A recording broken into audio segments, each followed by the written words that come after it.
sedikit, pigmentasinya pun sama-sama oke juga, dan finishnya di bibir pun sama. Jadi dikarenakan Lux Crime ini lebih mahal, bisa dibilang Maybelline dupnya Lux Crime, karena dari finishnya, dari hasilnya, dari rasanya di bibir, tapi aku seneng karena warna yang mereka pilih itu bukan yang warna mainstream, kayak tadi aku bilang di awal. Jadi ada nude coklat yang aku suka banget. Aku udah coba ini selama sekitar 4 hari, dan aku hari yang menurut aku pasti bakal cocok di semua orang. Terus kalau ditanya warna favorit aku yang mana, jujur warna favorit aku itu yang Shy, yang coklat nude ini, sama yang warna kedua, ini tuh namanya Humble. Yes, biarpun dia kayak mauve ungu gitu, not really my kind of color, tapi menurut aku cantik. Dan yang aku senang adalah mereka semua nih warnanya lebih ke warm undertone, gak ada yang cool undertone. Jadi menurut aku, biarpun mungkin warnanya ada yang kesannya kayak menor, si orange ini, tapi masih cocok dipakai aku. Oke, terakhir adalah kedaya tahanannya, karena ini lip tint ya. Pertama aku bakal tes dulu apakah dia transfer apa enggak. Nih, kalian bisa lihat ini ada sedikit banget, tipis banget kayak warna yang transfer nih, bahkan kayaknya kalau di kamera nggak kelihatan, tapi kalau in real life ada sedikit banget garis. So dia memang transfer proof, tapi harus ditinggalin beberapa lama. Menurut aku dia ngesetnya agak lama dibandingkan lip tint pada umumnya, tapi bukan berarti lamanya tuh kayak jelek, bener-bener spun diri. Menurut lain tuh masih oke, terutama buat yang warna ungu ini gila sih, kalau yang ini stay-nya mantep banget. Buat yang shade-nya friendly juga oke. Buat yang humble ini masih so-so bisa dibilang, padahal ini warnanya bukan nude, tapi ya so-so lah sebenarnya. Tapi yang aku suka, mereka stay-nya itu warnanya konsisten, semuanya sesuai sama warna shade-nya gitu loh, bukan yang banyak mixin kayak gitu. Tapi kalau itu enggak, mereka nge-stay-nya sesuai dengan warna masing-masing. So ya,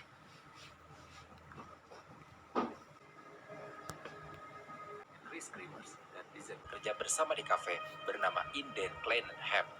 Kepindahan ini terjadi hanya beberapa minggu sebelum mereka berdua berangkat ke Panama. Sebelumnya, Chris dan Lizen sudah menabung selama 6 bulan lamanya karena mereka berencana melakukan perjalanan ke Panama dalam rangka liburan khusus. Ini bukan sekedar liburan untuk tamasya belaka. Chris dan Lizen punya tujuan dan harapan bahwa dengan mereka pergi ke Panama, mereka bisa belajar bahasa Spanyol dan melakukan sesuatu yang berarti bagi penduduk setempat, khususnya untuk menjadi relawan bagi anak-anak setempat. Perjalanan dengan tujuan yang mulia, yang seharusnya menjadi hadiah kelulusan bagi Lizen.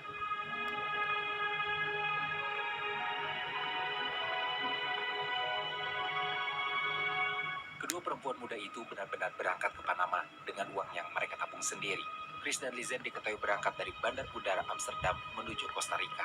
Tercatat mereka tiba pada tanggal 15 Maret 2014. Dari Costa Rica, mereka pergi ke Bocas del Toro di Panama. Selain menghabiskan waktu di pantai, mereka belajar sedikit bahasa Spanyol dan menikmati makanan serta minuman lokal. Mereka diketahui sempat bertemu dengan dua pria Belanda yang sedang mengunjungi daerah tersebut.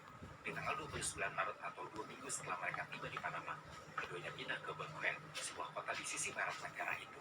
Chris dan Liz awalnya berencana untuk mengajar anak-anak lokal di sekolah, tetapi izin perjalanan mereka kemudian mengatakan tidak bisa melakukan kegiatan sesuai rencana. Chris dan Liz pada akhirnya memutuskan untuk tinggal dengan keluarga lokal di daerah Alto Baguén selama 1 bulan karena mereka tetap ingin mengajar anak-anak lokal. Di tanggal 1 April 2014, hanya beberapa hari setelah mereka tiba di Baguén, keduanya izin pergi kepada keluarga lokal tempat mereka menginap untuk mendaki jalur La Pianista. Jalur pendakian yang sesuai dengan namanya, untuk jalan pendakian itu memang naik turun. La Pianista ini berada di wilayah hutan hujan, mengelilingi gunung berapi baru. Di hari mereka berangkat dengan cuaca yang cerah. Rencana pendakian Chris dan Lizen adalah menuju puncak yang jaraknya sekitar 8 km dari kota. Dari rumah keluarga lokal, mereka naik taksi ke titik awal jalan setapak. Menurut keterangan supir taksi yang membawa mereka ke jalur pendakian, kedua perempuan itu tiba. Tapi keterangan ini telah dianggap tidak sesuai dengan bukti yang ditemukan di lapangan. Jalur Lapia di keterangan supir taksi yang membawa mereka ke jalur pendakian, kedua perempuan itu tiba pada tengah hari. Tapi keterangan ini telah dianggap tidak sesuai dengan bukti yang ditemukan di lapangan. Jalur Lapia di membentang dari negara bagian Chiriquí ke provinsi Bocas del Toro.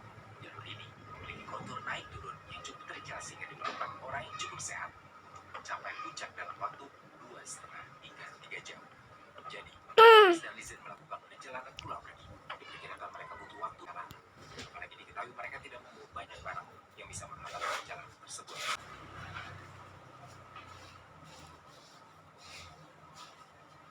Menurut beberapa sumber, ketika Chris dan Lizen pergi, mereka mengajak seekor anjing milik keluarga lokal di mana mereka menginap. Tapi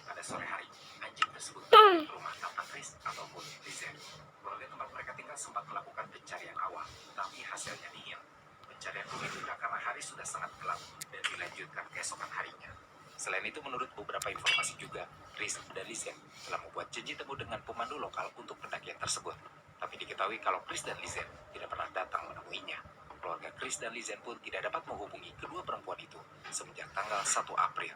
Ketika pencarian hari kedua, keluarga setempat kali ini dibantu oleh pemandu lokal yang dihubungi oleh Chris dan Lizen sebelumnya. Mereka sudah sangat khawatir terjadi sesuatu hal yang sangat buruk. Namun, bahkan hingga gelap tiba, Chris dan Lizen tidak kunjung ditemukan atau memberi kabar soal keberadaan mereka. Di tanggal 3 April, akhirnya kasus hilangnya mereka dilaporkan ke pihak berwenang yang langsung melakukan penyisiran di wilayah pendakian. Sekelompok anjing pelacak dikerahkan. Polisi juga menggunakan helikopter untuk memantau lewat udara. Kasus ini cukup menghebohkan penduduk setempat saat itu, sehingga mereka pun mencoba membantu melakukan pencarian. Orang tua Chris dan Lizen datang ke Panama membawa polisi serta detektif bahkan unit anjing pelacak dari Belanda untuk melakukan pencarian yang lebih besar, di mana pencarian kali ini berlangsung selama 10 hari. Orang tua mereka juga menawarkan hadiah sebesar $30.000 AS untuk informasi apapun yang mengarahkan mereka pada keberadaan Chris dan Lizen. Tapi, tidak ada yang didapat dari penawaran ini. Pencarian pun tetap nihil. Tidak ada tanda-tanda atau petunjuk mengenai keberadaan atau kondisi dua sahabat itu. Bahkan harta benda mereka pun tidak ada yang ditemukan di jalur pendakian.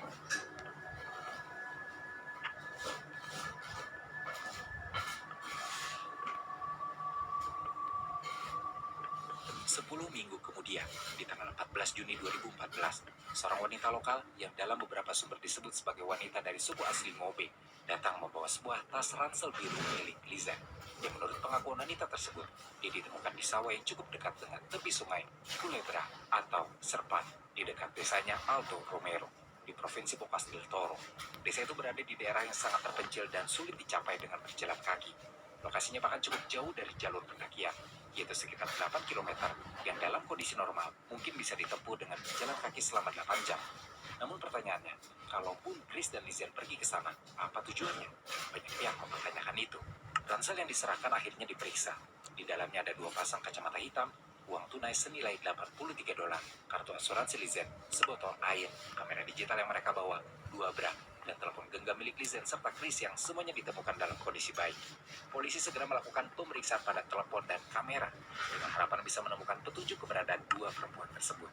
Ponsel mereka menunjukkan kalau sekitar 6 jam setelah mereka mendaki, mereka sempat menghubungi 112, nomor darurat internasional yang digunakan di Panama, dan 911, nomor darurat nasional di Panama. Di dalam kamera, ada 100 file foto yang semuanya diambil dalam waktu 10 hari sejak mereka menghilang. Beberapa foto hal memperlihatkan keduanya begitu gembira dan menikmati petualangan mereka di hutan belantara. Namun beberapa foto terakhir justru menunjukkan hal-hal yang mengerikan. Upaya panggilan darurat pertama dilakukan melalui iPhone 4 milik Chris di jam 16:39. Tidak lama setelah itu, upaya panggilan taman dilakukan melalui Samsung Galaxy S3 milik Lizen pada jam 16:51. Sayangnya tidak satu pun panggilan mereka berhasil tersambung karena kurangnya sinyal di area tersebut. Dalam upaya berikutnya pun, tidak ada satupun panggilan yang berhasil mereka lakukan. Di tanggal 4 April, diketahui kalau ponsel Lizen akhirnya kehabisan baterai di jam 5 pagi, dan ponselnya tidak pernah digunakan lagi. iPhone milik Chris pun tidak digunakan untuk melakukan panggilan, tapi sesekali akan dihidupkan untuk mencari sinyal. Antara tanggal 5 dan 11 April, iPhone diketahui hidup beberapa kali, tetapi tidak diakses karena tidak ada tanda yang membuka kode PIN atau memasukkan kode PIN itu dengan benar. Di tanggal 11 April, secara spesifik ditentukan kalau ponsel milik Chris dihidupkan pada jam 10:51 pagi hari dan dimatikan untuk terakhir kalinya di jam 11:56 dengan baterai yang tersisa 22%. Sementara itu, kamera Canon yang dibawa mereka menunjukkan kalau ada 133 file foto sejak 1 April yang menunjukkan pergerakan Chris dan Lizen. Foto pertama pada 1 April adalah bidikan normal dari kedua perempuan yang hilang. Mereka tidak turun dari taksi pada tengah hari, seperti kesaksian pengemudi yang membawa mereka ke jalur awal pendakian. Kamera foto di jalur awal yang diambil pada jam 11 siang, sebelum tengah hari. Chris dan Lizen pun mengambil beberapa selfie yang memperlihatkan wajah senang mereka di tengah hari yang cerah dalam jalur pendakian. Kode gambar image 508 adalah foto terakhir yang diambil oleh mereka di siang hari. Para ahli gagal memulihkan foto yang hilang tersebut. Sekitar 90 foto sisanya diambil setelah 10 hari keduanya menghilang. Tercatat kalau 87 foto gelap gulita diambil pada 8 April antara pukul 1 dan 4 dini hari. Kebanyakan gambar yang ada diambil dengan kondisi gelap total saat hujan turun. Beberapa diambil dengan jeda beberapa detik, dan ada pula yang diambil dengan jeda 15 menit kemudian. Fotografikan yang diambil pun jelas semua. Tidak ada yang buram, menunjukkan kalau semua gambar memang diambil dengan sengaja dan tanpa tekanan apapun. Foto-foto tersebut diambil ketika Chris dan Lizen sudah seminggu berada di hutan. Beberapa orang berasumsi kalau mereka mencoba menggunakan kamera sebagai sumber cahaya dalam keadaan gelap gulita, atau mungkin untuk memberi sinyal kepada penyelamat, atau bahkan untuk menakut-nakuti hewan liar. Akan tetapi, analisis foto menunjukkan kalau sebagian besar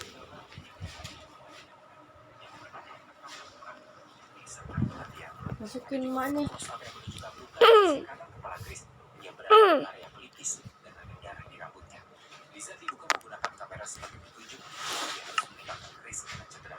Sisanya setelah itu adalah bidikan yang menunjukkan jurang dan darah. Mana apa yang Serta ada juga bangunan buatan manusia. Polisi Sabar. masih